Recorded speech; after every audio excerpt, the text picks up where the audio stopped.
पश्चिम बंगाल में दूसरे चरण के चुनाव से पहले बम वाली साजिश ने भी हड़कंप मचा दिया है। कोलकाता में आज सुबह उत्तर काशीपुर इलाके से 9 और जिंदा बम बरामद किए गए। इस बीच दक्षिण 24 परगना जिले में बड़ी संख्या में कच्चे बमों की बरामदगी के मामले में केंद्र सरकार ने जांच एनआईए को सौंप दी है। और बंगाल चुनाव के बीच गृह मंत्रालय के निर्देश के बाद 100 देसी बमों के केस में अब एनआईए की एंट्री हो गई है। एनआईए ने भांगर में मिले बम मामले को अपने हाथ में लेते हुए आतंकी एंगल से जांच शुरू कर दी है। बता दें कि 25 अप्रैल को छापेमारी के दौरान भांगर में बम की सामग्री के साथ कई बम भी मिले थे, जो धान की भूसी में नायलॉन की बोरी में रखे गए थे। गिरफ्तार बमबाज सुजुद्दीन मौला से पूछताछ जारी है। पूछताछ के दौरान उसने अपने पिता सईद अली मोल्ला, अब्दुल हलीम मोल्ला और अन्य लोगों के शामिल होने का भी खुलासा किया है, जिनकी तलाश जारी है।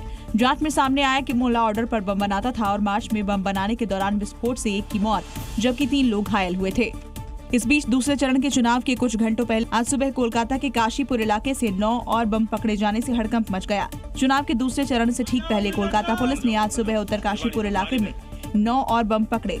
यहाँ एक थैले से बम बरामद होने के बाद भारी संख्या में पुलिस फोर्स और पैरामिलिट्री को तैनात किया गया है। तो पश्चिम बंगाल में चुनाव से पहले अलग अलग जगह से बम बरामद किए गए हैं। देखिए बंगाल में पैरामिलिट्री फोर्स के ऑपरेशन पर प्रमोद शर्मा की ग्राउंड रिपोर्ट। ये बंगाल पुलिस और सीआरपीएफ के जवान जगह जगह चेकिंग करते नजर आ रहे हैं। इनको यहाँ सूचना मिली, सूचना के बाद यहाँ देखेंगे आप तो ये सर्च करते नजर आ रहे हैं। ये वही भांगौर है जहां पर पिछले 2 से 3-4 दिनों में बड़ी तादाद में जो देसी बम है वो पकड़े गए। आप देखिए इनके हाथ में इंसास राइफल, AK-47 से लैस ये जवान ये चेक करते नजर आ रहे हैं। ये देख लीजिए इनके हाथ में राइफल्स है और वहां पर यहाँ पर ऐसे ही सुबह ये इन्हीं बागानों में बम मिले थे। उसके बाद से एक्सक्लूसिव तस्वीरें इस वक्त जी न्यूज आपको दिखा रहा है। वोटर डर में ना रहे, भय में ना रहे। ये जो यहाँ का इलेक्शन के बीच में ये जो बम कल्चर है, बम फोड़कर वोटर को डराने वाला है, उसको खत्म करने के लिए ये देखिए। और आगे की तरफ मैं लिए चलता हूँ, मेरे सहयोगी विनायक कुमार ये आपको तस्वीर दिखा रहे हैं। ये सर्चिंग की एक्सक्लूसिव तस्वीर आप देखिए।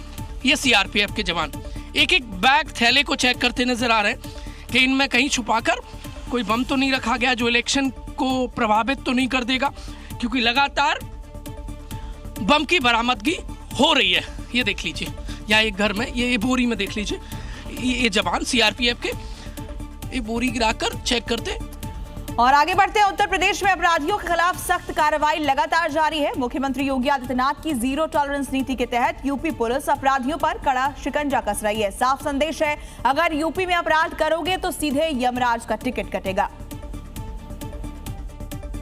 बुलंदशहर में बर्थडे केक मुंह पर लगाने को लेकर जिम में 3 युवकों की हत्या की गई थी। पुलिस ट्रिपल मर्डर के आरोपी मयंक की निशानदेही पर 32 बोल का पिस्टल बरामद करने गई थी। मयंक ने पुलिस कस्टडी से भागने का प्रयास किया, पुलिस पर गोली भी चला दी। पुलिस की जवाबी कार्रवाई में गोली लगने से मयंक सैनी घायल हो गया। घायल मयंक को पुलिस ने अरेस्ट कर लिया। मुजफ्फरनगर में लूट की योजना बना रहे 8 बदमाश और पुलिस के बीच मुठभेड़ हुई। मुठभेड़ में 2 बदमाश आरिफ और साजिद घायल हुए हैं। 6 बदमाश मुठभेड़ के दौरान कॉम्बिंग में गिरफ्तार किए गए। 2 तमंचे और 6 चाकू साथ ही कई कारतूस बरामद किए गए। सहारनपुर में पुलिस की बदमाश से मुठभेड़ हो गई। दिन दहाड़े मुठभेड़ में एक गोकश के पैर में गोली लग गई, जिससे वो घायल हो गया। पुलिस ने आरोपी के कब्जे से अवैध तमंचा, गोकशी के उपकरण और एक मोटरसाइकिल बरामद की है।